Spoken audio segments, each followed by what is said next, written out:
Chelsea get a 3-0 win against Wolves here in the Premier League, and this season has been not been disappointing at all. It's actually been one of the most intense and close title, not even title, but just like point gap difference, in a while.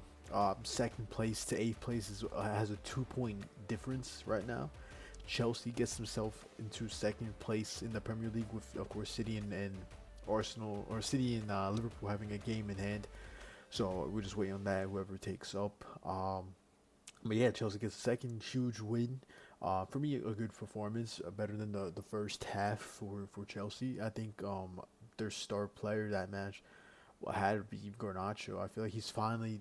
I liked the move for Garnacho. He needed different. He needed to get out of that United team, and people were hating him at first of his first few games for Chelsea, but now he's getting to the rhythm, and for me he looked great this match. And there's only um I always said it when he was in United. I think that he got too much hate for of I'll pull up here.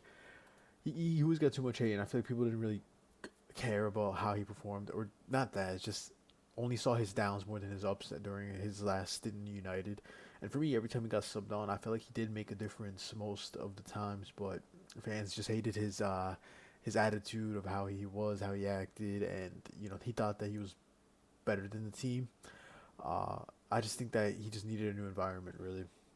So here I'm gonna head into the match here.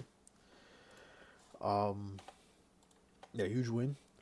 Garnacho was involved with two of those goals, with two assists for him. Gusto getting his first goal as a football player in general. His first goal for Chelsea. That's what I know. And then Esteval, second, he comes in, bags himself. I'm not sure if it counted as an assist for him. Um, no, I don't think so, because it took the deflection, but instantly helped out and managed to get a second goal. And then Garnacho, of course, bagging in and giving it to Pedro Neto. This game could have ended 4-0. I know, Mark, you um, missed a huge chance towards the end of the match there, when it slipped out of the goalie's hands when then he hit the post. Um, but yeah, honestly, just great performance for Chelsea. They need this, and you know they have they have a lot of these teams are capable of winning the Prem, and Arsenal, City, I mean, even Liverpool, Chelsea, United are performing better. Tottenham are still, for me, they're here and there, but this season has looked great, and I'm really excited um for what's gonna happen, especially with tomorrow, City versus Liverpool.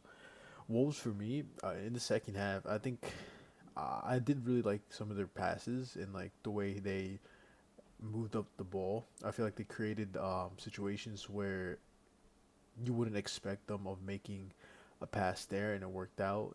But then after, until they get to the final third, they couldn't really do anything there. Um, I don't know. The Wolves, the one key thing about them is I like their passing this match. But besides that, they didn't really do much. For me, they do have talented players like Juan. Um, I know Strand Larson, uh, but I like Hugo Bueno, the left back. But they have talented players. They just gotta find in the right groove of things and figure out of what they're gonna do, because they have the talent. And of course, not the same Wolves from a few years ago, which everyone talks about. But uh, for me, they have named players here, decent players, and they need to perform it. They haven't out of they're the only teams that haven't won a match at all this season. They haven't won a single match, and it's just it's sad to see. Um, and they're most likely gonna get relegated here in the Prem. We're gonna head to the table and look how close the gap is from seventh to second. Just 2 points. Even if City win, that's what 4 points difference maybe from second. But 8, 9, 10, 11. Even with Liverpool too, like 3 to 4 points difference. But even you head more towards down, you can see United, and Crystal Palace, Brighton, Everton, Villa, 15, 16, 15, and then and Brentford, that's when the gap gets lower.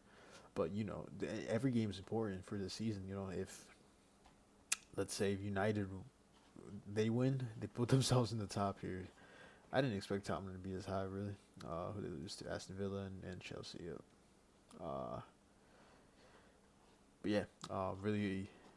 Let me see relegation here. West Ham, Nottingham Forest, and Wolves. Wolves still hasn't won a game. They have 2 draws, 9 losses. Their next game is against Crystal Palace, and they're probably not going to beat this Crystal Palace side. For me, I mean, they won already back 2 trophies, but that Crystal Palace side is really underrated, and I think they can go out and win the Conference League from that. Nottingham is just disappointing, really. Um, you have such star name players, but you have a team where you have a team that you have star players. You bought a lot. You spent a lot of money, and then just to sack your manager that brought you European football after being in the championship, and that was a whole different scenario. But don't like that. But with Chelsea, good players, huge players. Esteval, Garnacho. I like Pedro Neto. I like Joao Pedro. For me, just needs to get back in the groove of things. I think him in the Club World Cup was really good. I was a huge fan of his performance, even though he joined late. But Caicedo, of course, that guy that you need in the midfield. There's one thing that they're missing out is injuries. So with Cole Palmer still being out, Levi Colwell, but those are their main two there. But yeah, besides that. I think Chelsea looked great in the second half. Garnacho, for me, probably their man of the match. He's finally getting, like I said before, getting to the groove of things. I think he can be that winger for Chelsea. But that's pretty much what Chelsea with this match.